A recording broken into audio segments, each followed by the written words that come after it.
আসি, মানুষ আমাদের অভিবাদন জানাচ্ছেন, ফুল ছড়াচ্ছেন, কেউ কেউ কেউ কিছু বলতে পারবে না। গত কয়েকদিন আগে এবিপি আনন্দ স্টুডিওয় বসেছিলাম একটা ডিবেটের জন্য। ডিবেট প্রায় শেষ হয়ে যাচ্ছে। তৃণমূলের একজন মন্ত্রী আমার অপর দিকে বসে আছেন, বিজেপির আছে, বিজেপির বলা হয়ে গেছে, কংগ্রেসের বলা হয়ে গেছে, বিশ্বনাথ বাবু বিশেষজ্ঞ তার বলা হয়ে গেছে। সুমন শেষে বলছে আমার হাতে একদম সময় নেই, সবাইকে 30 সেকেন্ড করে সময় দিলাম।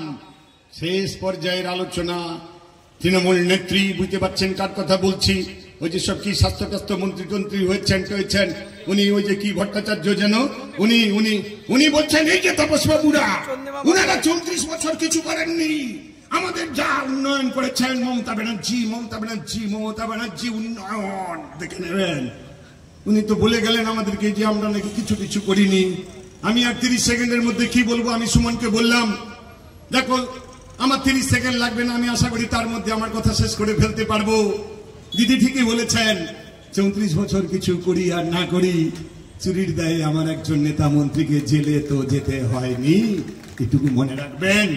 আমরা এই গর্বের জায়গাটুকুতে আছি। 34 বছরে আমার বন্ধু ধনঞ্জয় বলেছে অনেক ফাইল দেখানো হয়েছে, এখনো চ্যালেঞ্জ করছি সিপিআইএম এর, বামফ্রন্টের কোন একটা মন্ত্রী নেতা চুরি করেছে, আপনি তথ্য প্রমাণ জোগাড় করে তাদের গ্রেফতার করুন, পারবেন না।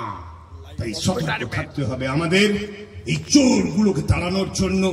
এই সাম্প্রদায়িক দুটোই চোর, মনে রাখবেন। আজকে নরেন্দ্র মোদী ইলেকট্রাল বন্ডের পরে প্রমাণ হয়ে গেছে কি পরিমাণ চুরি করতে পারেন। আমার কথা না, অর্থমন্ত্রী নির্মলা সীতারামনের স্বামী প্রভাকর বলেছেন সারা পৃথিবীর সবচেয়ে বড় দুর্নীতিগ্রস্ত লোকটার নাম নরেন্দ্র মোদী। ওই দুর্নীতিগ্রস্ত বললাম আর চোর বললাম, উনি একটু ভালো ইংরেজিতে বলেছেন আর কি, মনে রাখবেন। তাই একটু আপনারা সবাই নিজেরা হাত দেবেন, যারা বিজেপি করছেন, যারা তৃণমূল করছেন, নিজেরা নিজেদেরকে প্রশ্ন করুন আপনি ঠিক করছেন কিনা।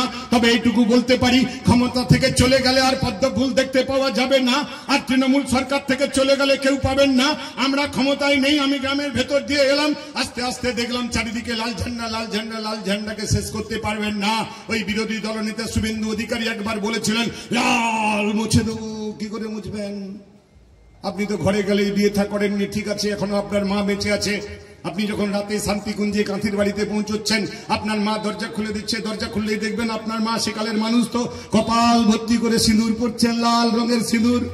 আপনি কি করে লাল মুছবেন? ঘরে ঢুকলেই তো লাল দেখতে পাবেন। এখন আপনি বিজেপি করছেন, আপনাকে দেখাতে হবে আপনি কত লালের বিরুদ্ধে, গেরুয়া কত ভালোবাসেন।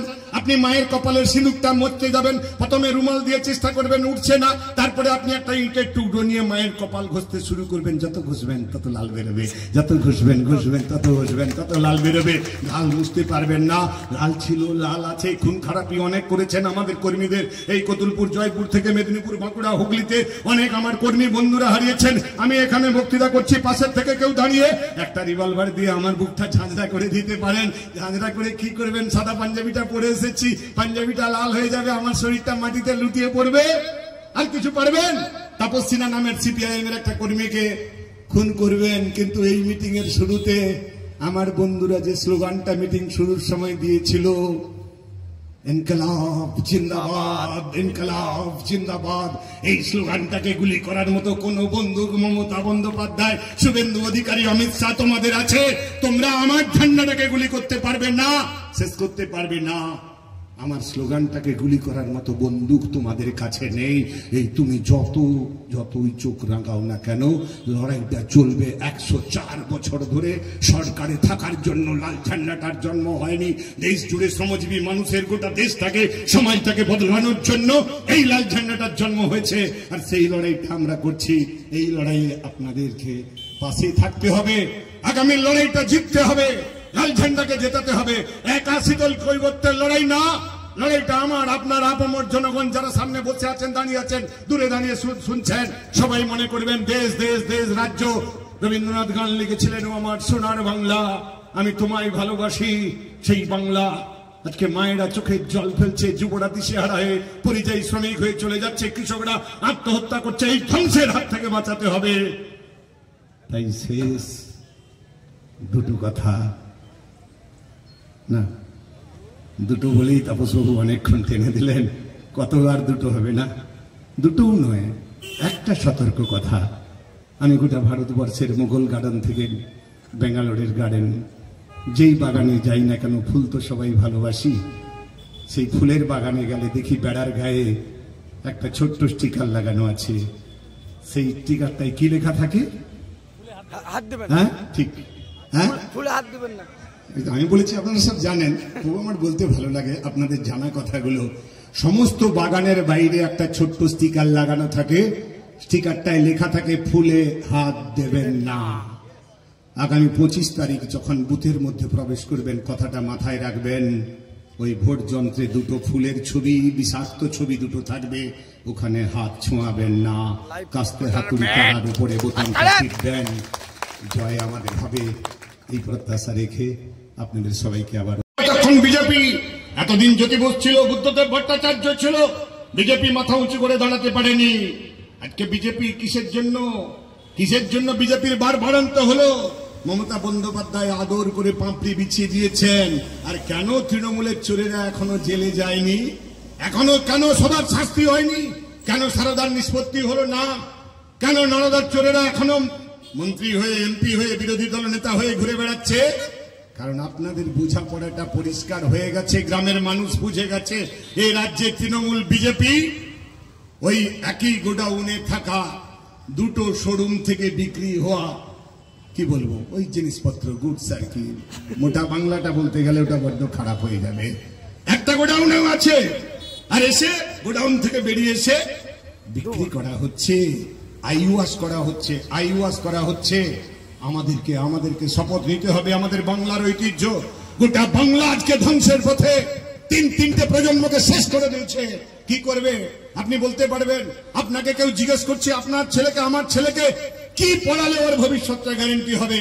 আমাকে একজন ডাক্তার জিজ্ঞেস করেছিলেন, ছেলেকে ভর্তি করব, কি পড়াবো? আমি বলতে পারলাম না।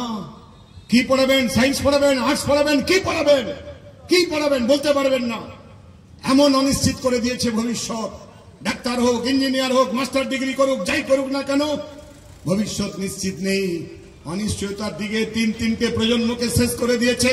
কলকারখানা নেই, নিয়োগ নেই, গোটা রাজ্যকে অন্ধকারের দিকে ঠেলে নিয়ে যাচ্ছে। আর এই রাজ্যে যা কখনো ছিল না, ধর্মের নামে রাজনীতি, আজকে সেই ধর্মের রাজনীতি। আজকে রামনবমীতে অস্ত্রের ঝঞ্ঝননি করা হচ্ছে, এক সম্প্রদায়ের মানুষকে ভয় দেখানো হচ্ছে। আমরা বলি আমাদের রাজ্য নানা ভাষা, নানা মত, নানা পরিধান, বিবিধের মাঝে দেখো মিলন মহান। এই সুমহান ঐতিহ্যের বাংলাকে আজকে মোদী, মমতারা, শুভেন্দু অধিকারীরা, মমতা ব্যানার্জিরা তারা আলাদা করছেন। আমি তো দেখতে পাই, যখন আমার ঈদের সময় রমজান মাসে আমার মুসলমান ভাইরা, আমি যা কোরআন পড়েছি সেই কোরআনের নির্দেশ অনুযায়ী আমরা যে কেউ রমজান রোজা ইফতার করতে পারি না। আমাদের দেখি আমার মুসলমান বন্ধুরা, ভাইরা সেই সূর্যোদয়ের আগে সাহরির সময় খাবার গ্রহণ করে, তারপরে সূর্যাস্তের সময়, তার মাঝখানে জলগ্রহণ করে না। কোনদিন 6:32, কোনদিন 6:31, কোনদিন 6:30, 1 মিনিট করে কমতে থাকে, কাউন্টডাউন হয়। 1 মাস ধরে কাউন্টডাউন এইভাবে তারা করে। আর আমাদের মুখ্যমন্ত্রী এইরকম নিষ্ঠার সঙ্গে যারা রমজান করছেন, আর উনি কি করেন? উনি সকালবেলা 7:30টার সময় দুটো ক্রিম কেক আর বিস্কুট দিয়ে গ্রিন টি খান। জানেন, অনেকে জানেন, কাগজে বেরিয়েছিল। তারপরে 9:30টার সময় 2 পিস পাউরুটি, একটা কলা, একটা আপেল, একটা ডিম, 1 কাপ কফি খেয়ে ব্রেকফাস্ট করেন। বেলা 1:30টার সময় একটা রুটি, 1 চামচ ভাত, 1 পিস পেঁপে, 1 টুকরো আলু, একটা ছোট্ট মাছ অথবা 1 টুকরো চিকেন স্টু, হালকা ঝোল বাংলায় দিয়ে খাবেন। বিকেল 5:30টার সময় উনি দুধ দিয়ে কফি মোটা করে খাবেন, দুটো ক্রিম কেকারের বিস্কুটের সঙ্গে। আর 6:32-এ মাথায় সাদা চাদর চড়িয়ে ইফতার করতে বসে যাবেন। এটা হয় না, এটা করা যায় না। ইসলাম ধর্মকে অপমান করা হয়, উনি হিন্দু ধর্মের সর্বনাশ করছেন। বলুন তো, বাবা ঠাকুর দাদার জমানা থেকে শুনে এসছি মাতৃপক্ষ। মমতা ব্যানার্জি কি পারেন মাতৃপক্ষ শুরু হওয়ার আগে পুজো উদ্বোধন করতে? মণ্ডপে ঠাকুর এলো না, কলাবউ এলো না, তার আগে থেকে পূজা উদ্বোধন শুরু হয়ে গেল, পূজা উদ্বোধন শুরু হয়ে গেল। ওই যে বললাম হিন্দু ধর্মের সর্বনাশ করছে, ধর্মের সর্বনাশ করছে তৃণমূল বিজেপি, তৃণমূল বিজেপি। তাই আমাদের সবাইকে গ্রামে গঞ্জে যান, কিছু মানুষ মনে করছেন বিজেপি বোধহয় যে তৃণমূলকে তাড়াতে গেলে বিজেপি না, বিজেপি তাড়াবে না। বোঝাপড়া বোঝাপড়া বোঝাপড়া চলছে, সেটিং চলছে। আর তৃণমূল কোনোদিন বিজেপির বিরুদ্ধে লড়াই করতে পারবে না, লড়াই আমাদের করতে হবে। আমরা বাম কংগ্রেস লড়াই করছি, আমরা এতগুলো রাজনৈতিক দল একসাথে লড়াই করছি। গ্রামগঞ্জে মানুষের কাছে গিয়ে আমাদেরকে তার জন্য তৈরি হতে হবে। দিল্লিতে সরকারটা বদলাবো, রাজ্যে সরকারটা বদলাবো। আমি শুধু শেষে আপনাদেরকে একটা সতর্ক বার্তা, একটা সুন্দর বাংলা গড়ার জন্য, সুন্দর দেশ গড়ার জন্য, দেশের সংবিধান, দেশের ধর্মনিরপেক্ষতা, গণতন্ত্র পুনরুদ্ধারের জন্য দেশের মানুষ আবার ঝাঁপিয়ে পড়েছে, তারা রাস্তায় নেমেছে। নতুন করে একটা লড়াই, আমার দেশ আমার দেশ। যে দলটা, যে আরএসএস ব্রিটিশের হয়ে কাজ করেছিল, তারা আমার দেশের ভালো করতে পারে না, তারা সংবিধানটাকে বদলাতে চায়, এদেশের সর্বনাশ করতে চায়। তার জন্য ওই সরকারটাকে বদলাতে হবে। আর ওই সরকারটা বদলাতে গেলে তৃণমূলের বিরুদ্ধে লড়াই করতে হবে। ওই সরকারকে যে অক্সিজেন জন্মাচ্ছে, যে বিজেপিকে অক্সিজেন যোগান দিচ্ছে, যে বিজেপি তৃণমূল কংগ্রেসকে রক্ষা কবচ দিচ্ছে, এই দুটো দলের বিরুদ্ধে আমাদের লড়াইটাকে জোরদার করতে হবে। তার জন্য গ্রামে গ্রামে জোট বাঁধতে হবে। চারিদিকে আস্তে আস্তে দেখছি লাল ঝান্ডা পথ করে উঠছে, আরো বেশি করে বাম কংগ্রেস জোটকে ঐক্যবদ্ধ করে আমাদের লড়াইটাকে জোরদার করতে হবে। সেই লড়াইয়ের জন্য আপনারা প্রস্তুতি নেবেন। আমি আপনাদের কাছে এইটুকু শুধু প্রত্যাশা রাখবো, তৃণমূল বিজেপির বিরুদ্ধে 1 ইঞ্চি লড়াই ছোট করলে হবে না। আমার বন্ধু বলে গেছেন যে আমাদেরকে যেভাবে মুর্শিদাবাদে, যেভাবে নদিয়াতে ওরা মানুষের রায়ে জিততে পারবে না, আপনাকে প্রতিরোধ করতে হবে। যদি ভোট লুট করতে আসে মায়েদের বোনেদের, আপনাদেরকে কোমর বেঁধে তৈরি হতে হবে। স্বাধীনতা সংগ্রামে আমার মায়েরা বোনেরা উজ্জ্বল ভূমিকা পালন করেছিল। তৃণমূল বিজেপিকে হটানোর জন্য আপনাদেরকেও কোমর বেঁধে সেই ভূমিকা পালন করতে হবে। আপনাদেরকে বন্দুক নিতে হবে না, তলোয়ার নিতে হবে না, তীরধনুক নিতে হবে না, টাঙ্গি বল্লম নিতে হবে না। যখন ভোট লুট করতে আসবে, একটা অস্ত্র বলবো, যে অস্ত্র দিয়ে যদি আপনি কাউকে আঘাত করেন আপনার বিরুদ্ধে মামলা হবে না। সেই অস্ত্রটা বাড়িতে বাড়িতে আছে, মা বোনেরা তৈরি থাকবেন। অস্ত্রটা কি জানেন তো দিদি?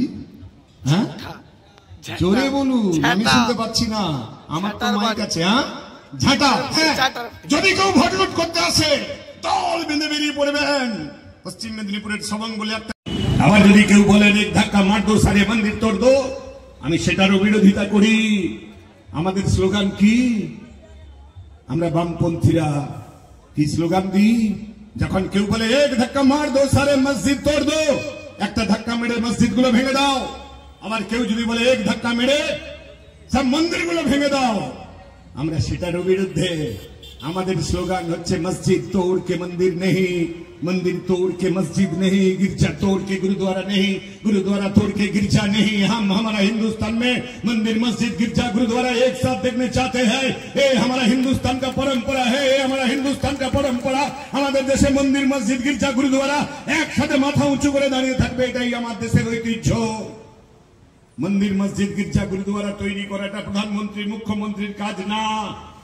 আমাদের দেশে হাজার হাজার বছর ধরে লক্ষ লক্ষ মন্দির আছে। কোন মন্দির তৈরি করার জন্য আপনি তিরুপতিতে যান, মন্দির আছে, পুরীতে যান, মন্দির আছে, সোমনাথে যান, শিবের মন্দির দেখতে পাবেন, আপনি যান হযরত বলে মসজিদ দেখতে পাবেন, জামা মসজিদ দেখতে পাবেন, দক্ষিণেশ্বরে মন্দির আছে, কালীঘাটে মন্দির আছে। এই কোন মন্দিরটা তৈরি করার জন্য প্রধানমন্ত্রী মুখ্যমন্ত্রীকে লাগে না। প্রধানমন্ত্রীর কাজ সকলের খাবারের ব্যবস্থা করবে, প্রধানমন্ত্রীর কাজ বাসস্থানের ব্যবস্থা করবে, প্রধানমন্ত্রী মুখ্যমন্ত্রীর কাজ পানীয় জলের ব্যবস্থা করবে, রাস্তাঘাটের উন্নয়ন করবে, শিক্ষার ব্যবস্থা করবে, স্বাস্থ্যের ব্যবস্থা করবে, বেকার যুবদের দুটো হাতে একটা কাজের ব্যবস্থা করবে। এটা প্রধানমন্ত্রীর কাজ। মন্দির মসজিদের কাজ করবার জন্য আমরা ভোট দিই না, আমরা প্রধানমন্ত্রী মুখ্যমন্ত্রী এমএলএ এমপি বানাই না। মনে রাখবেন, গোটা দেশকে সর্বনাশের দিকে নিয়ে যাচ্ছে। আমার রাষ্ট্রায়ত্ত সম্পদ বিক্রি হয়ে যাচ্ছে, ব্যাংক বিক্রি হয়ে যাচ্ছে, পোস্ট অফিস বিক্রি হয়ে যাচ্ছে, বিএসএনএল বিক্রি হয়ে যাচ্ছে, একটার পর একটা রাষ্ট্রায়ত্ত সম্পদ বিক্রি হয়ে যাচ্ছে আমাদের দেশে। আপনি ট্রেন লাইনে যান, আগে একটা সময় গুডস ট্রেন গুলো যেত, কি লেখা থাকতো? মালগাড়িতে লেখা থাকতো ভারতীয় রেল, ভারতীয় rail, Indian railway, Indian railway. এখন দেখবেন যান গুডস ট্রেনগুলো আপনার চোখের সামনে দিয়ে চলে যাচ্ছে, তাতে লেখা আছে আদানি আদানি আদানি আদানি। মালগাড়িগুলো আদানিকে বিক্রি করে দিয়েছে। প্যাসেঞ্জার ট্রেন বিক্রি করে দেওয়ার বেশিরভাগ অংশটা বিক্রি করে দিয়েছে। জানেন আমার দেশে কোনো এরোপ্লেন নাই? বিজেপি নেতারা উত্তর দেবেন। বাংলাদেশের নিজস্ব এয়ারলাইন আছে, নেপালের নিজস্ব এয়ারলাইন আছে, পাকিস্তানের নিজস্ব এয়ারলাইন আছে। দরকার একটা দেশে সড়ক পরিবহন, জল পরিবহন, আকাশ পরিবহন দরকার। একমাত্র দেশ, পৃথিবীর দ্বিতীয় বৃহত্তম দেশ ভারত, যার নিজস্ব কোনো এরোপ্লেন নেই, নিজের এয়ারলাইন নেই। ছিল একটা ছিল, এয়ার ইন্ডিয়া ছিল। এই কুলাঙ্গার নরেন্দ্র মোদী সেটা বিক্রি করে দিয়েছে। কেন বিক্রি করলো? ওটা কি নরেন্দ্র মোদীর বাবার সম্পত্তি? আমার এয়ারলাইনটা বিক্রি করে দিল, এয়ার ইন্ডিয়া বিক্রি করে দিল। আপনার কষ্ট হয় না? বিএসএনএল বিক্রি করে দিচ্ছে, ব্যাংক বিক্রি করে দিচ্ছে, পোস্ট অফিস বিক্রি করে দিচ্ছে। প্রতিবাদ করবেন না? আমরা দেশ জুড়ে এর জন্য লড়াই করছি, আর এর জন্যই প্রয়োজন নরেন্দ্র মোদীকে তাড়ানো, হটানো নয়, তাড়ানো। সচেতন ভাবে এই শব্দটা ব্যবহার করছি। এরকম একটা লোক, দাঙ্গাবাজ লোক, গুজরাটের মুখ্যমন্ত্রী যখন ছিলেন, লাশের বন্যা বইছে। আমি নিজে যুব ফেডারেশনের একজন, আহমেদাবাদে গিয়েছিলাম, লরি ভর্তি করে লাশ তুলেছি। সাবরমতী নদীর তীরে গিয়ে পুঁতেছি লাশগুলোকে। আপনারা কেউ যদি আহমেদাবাদ বেড়াতে যান, সাবরমতীতে যাবেন, সাবরমতীর তীরে দেখবেন এক লাইনে কিছু গাছ আছে। সেদিন যখন লাশগুলো লরিতে তুলছি, লাশগুলো নিয়ে যখন সাবরমতী নদীর তীরে পুঁততে মাথায় হঠাৎ একটা ভাবনা এলো যে এই মানুষগুলো তো কোনোদিন দাঁড়িয়ে বলতে পারবে না ওদেরকে কে খুন করেছে। সেই কবরের উপরে একটা করে গাছের চারা পুঁতেছিলাম। 20 বছরে গাছগুলো অনেক বড় হয়ে গেছে।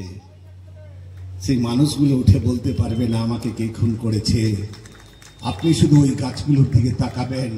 আহমেদাবাদ গেলে গাছগুলো আপনাকে বলবে আমার শেকড়ের নিচে একটা মৃতদেহ পড়ে আছে, আর সেই মানুষগুলোকে খুন করেছে নরেন্দ্র মোদী। গর্ভবতী মায়ের পেট চিরে তার ভ্রূণের বাচ্চাটাকে নিয়ে ত্রিশূল দিয়ে জয় শ্রীরাম বলতে পারবেন? রামায়ণের কোথায় লেখা আছে, রামচরিত মানুষের কোথায় লেখা আছে যে গর্ভবতী মায়ের পেট চিরে তার বাচ্চাটাকে বের করে রামের নামে জয়ধ্বনি দিতে হবে?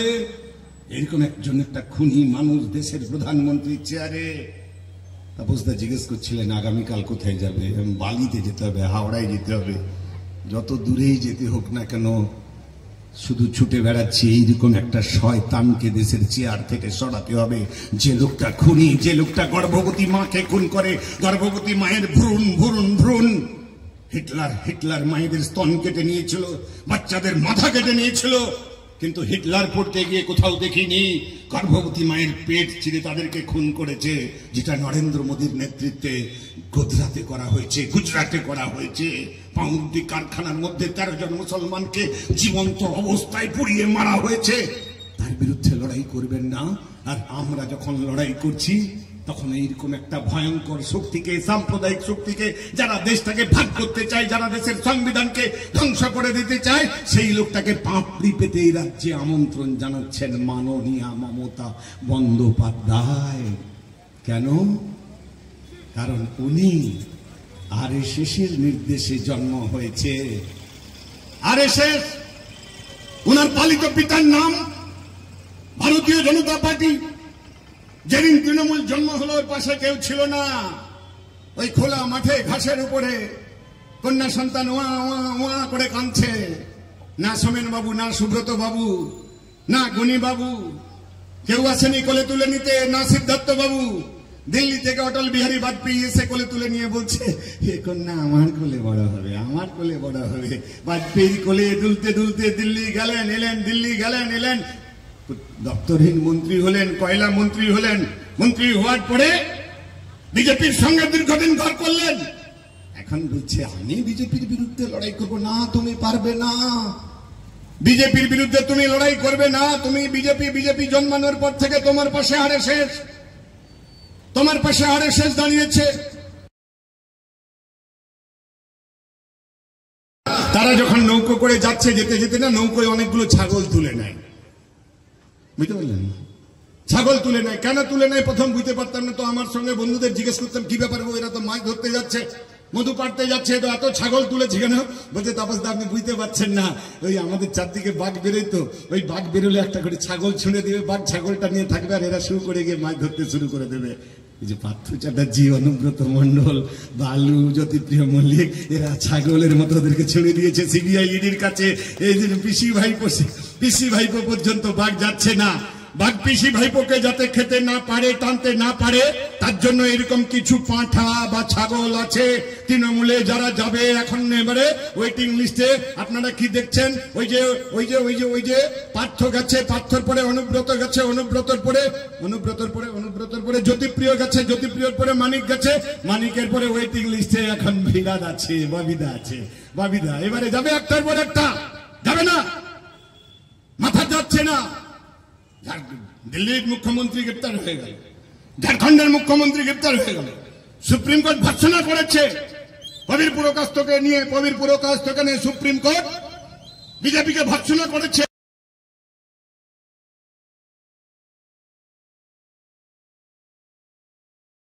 বছর ধরে দল, ওই যে দেখলেন ইলেকট্রাল বন্ডে বিজেপি সবচেয়ে বেশি টাকা, নির্বাচনী ঘুষ, তারপরে তৃণমূল। আপনার আমার ওষুধ, প্রায় 36টা ওষুধ আছে, যেটা 2019-এ 150 টাকা দাম ছিল, এখন 500 ছাড়িয়ে গেছে। এমনকি একটা ভ্যাকসিন, ভয় খাবেন না কেউ, কোভিডের সময় জোর করে আমাদের শরীরে ঢুকানো হয়েছে, নানা রকমের অসুখ হচ্ছে। এই খুনের জন্য মোদী মমতা দায়ী বলবেন? বিজেপি উত্তর দেবেন? এর উত্তর দিতে পারবেন না। কেন ওই ভ্যাকসিন জোর করে ঢুকানো হলো? কেরালা সরকার তো ওটা অ্যালাউ করলো না। একটা ভ্যাকসিন মিনিমাম 3 বছর ট্রায়াল দরকার। ট্রায়াল না দেওয়ার আগে আমাদেরকে বাধ্য করা হলো, না হলে এয়ারপ্লেনে উঠতে পারবেন না, ট্রেনে উঠতে পারবেন না, কোনো গেস্ট হাউসে থাকতে পারবেন না। আপনি ভ্যাকসিন নিয়েছেন তার সার্টিফিকেট দেখাতে হবে। এইভাবে গোটা দেশ, গোটা রাজ্য জুড়ে মোদী, মমতা, তৃণমূল, বিজেপি সবাই লুট চালাচ্ছে। এদের মধ্যে কোনো লড়াই নেই। দেখছেন না, এই মুকুল রায়ের একটা ভিডিও আমার কাছে আছে, মোদিরও যেমন আছে মুকুল রায়ের আছে। মুকুল রায় বছরখানেক আগে দিল্লিতে নেমে সাংবাদিকরা যখন জিজ্ঞেস করছে আপনি কোথায় যাবেন, বিজেপির দপ্তরে যাবেন না তৃণমূলের দপ্তরে যাবেন, তখন উনি কি বলছেন? দুটোই তো এক। আজকে বিজেপির দপ্তরে চলে যাব, কাল সকালে তৃণমূলের দপ্তরে চলে যাব। এই হচ্ছে তৃণমূল, এই হচ্ছে বিজেপি। আমাদের এখানে লড়াই করছেন শীতল কৈবর্ত, পাশে নীলাঞ্জন দাশগুপ্ত। যতগুলো রাজ্যে কাস্তে হাতুড়ি মার্কা, হাত মার্কা প্রার্থী আছে, বলতে পারবেন বিজেপির নেতারা আপনারা কাকে ফাঁকি দিচ্ছেন? তৃণমূল কাকে ফাঁকি দিচ্ছেন?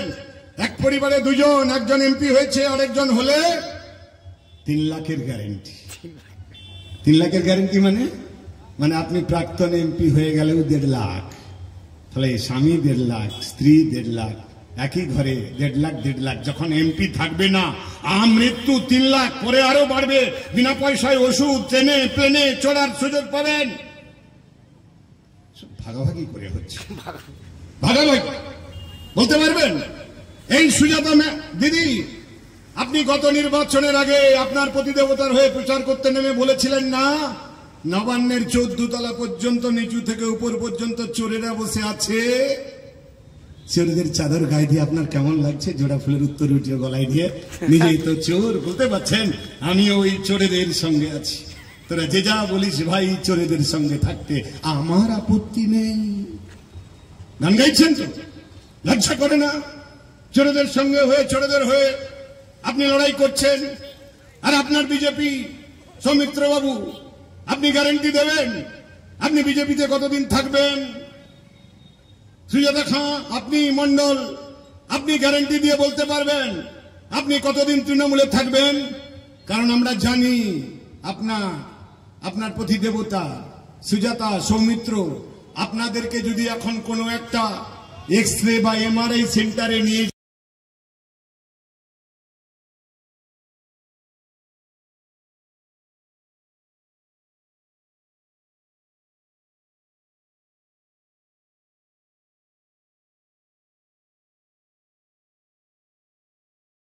সেলের মতো ফরসেল, সৌমিত্র খাঁদের মেরুদণ্ডটা বিক্রির জন্য। আর শীতল কৈবর্তরা, আমরা যারা এখানে মঞ্চে আছি, আপনারা যারা আমাদের কথা এতক্ষণ ধরে সন্ধ্যা থেকে বিকাল থেকে শুনছেন, মনে রাখবেন, যত উচ্চ ক্ষমতা সম্পন্ন মেশিন আনুন না কেন, আমাদের আমাদের আমাদের আমাদের মেরুদণ্ডটা যখন এক্সরে করবেন, এমআরআই করবেন, সিটি স্ক্যান করবেন, ওই অটোমেটিকলি মেশিন রিপোর্ট দিয়ে দেবে, ওরে বাবা এরা তো সিপিআইএম এর নেতা কর্মী পার্টি মেম্বার।